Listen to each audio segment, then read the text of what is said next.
Praise the Lord. தேன்கூடு எனது channel மூலமாக உங்களை சந்திப்பதிலே நான் மகிழ்ச்சி அடைகிறேன். இந்த வேளையிலே உயிர்த்தெழுந்தார் என்ற தலைப்பில் உங்களோடு கூட பேச விரும்புகிறேன். லூக்கா 24:6 சொல்லுகிறது, அவர் அங்கே இல்லை, தாம் சொன்னபடியே உயிர்த்தெழுந்தார். இயேசுவின் கல்லறை பேசுகிறது.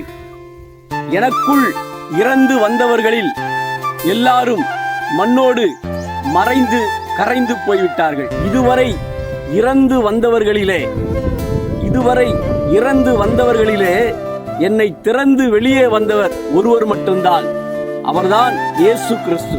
எப்படியும் வாழ்ந்து விடலாம் என்று போராடி மரணத்திடம் தோற்றவர்கள் தான் உண்டு. ஆனால் மரணமே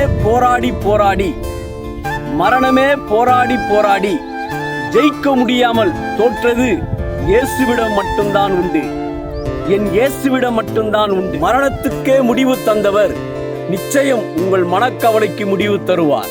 கல்லறையே திறக்க செய்தவர் நிச்சயம் உங்களுக்கான திறந்த வாசலை திறக்க செய்வார். நானே வழி என்றவர் நிச்சயம் உங்களுக்கான வழியை உண்டு பண்ணுவார். ஒன்றை நாம் தெளிவாய் புரிந்து கொள்ள வேண்டும், அவரால் ஜெயிக்க முடியாதது ஒன்றுமே இல்லை. கொரிந்தியர் 15:17-18 சொல்லுகிறது, இயேசு கிறிஸ்துவின் உயிர்த்தெழுதலினால் நம்முடைய எல்லா பாவங்களுக்கும் மன்னிப்பு உண்டாயிருக்கிறது. ரோமர் 6:6-7, ரோமர் 8:1 சொல்லுகிறது, இயேசு கிறிஸ்துவின் உயிர்த்தெழுதலினால் பாவத்தின் வல்லமையிலிருந்து நமக்கு ஜெயம் உண்டாயிருக்கிறது. லூக்கா 10:19-20 சொல்லுகிறது, இயேசு கிறிஸ்துவின் உயிர்த்தெழுதலினால் சாத்தானுடைய சகல வல்லமைக்கும் அதனுடைய அதிகாரத்தின் மேலே நமக்கு அதிகாரம் உண்டாயிருக்கிறது.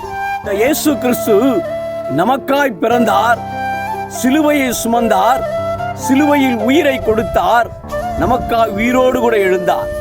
அந்த இயேசு கிறிஸ்து ஜீவனோடு இருக்கிறார். அவர் கல்லறை இன்றும் திறந்திருக்கிறது. நமக்கான அன்பு அவருக்குள் இன்றும் நிறைந்திருக்கிறது. அவரை நோக்கி பாருங்கள், உங்கள் துக்கம் சந்தோஷமாய் மாறும், உங்கள் வாழ்வு பிரகாசிக்கும். உங்கள் அனைவருக்கும் ஈஸ்டர் நல்வாழ்த்துக்களை தெரிவித்துக் கொள்கிறேன். God bless you. Thank you.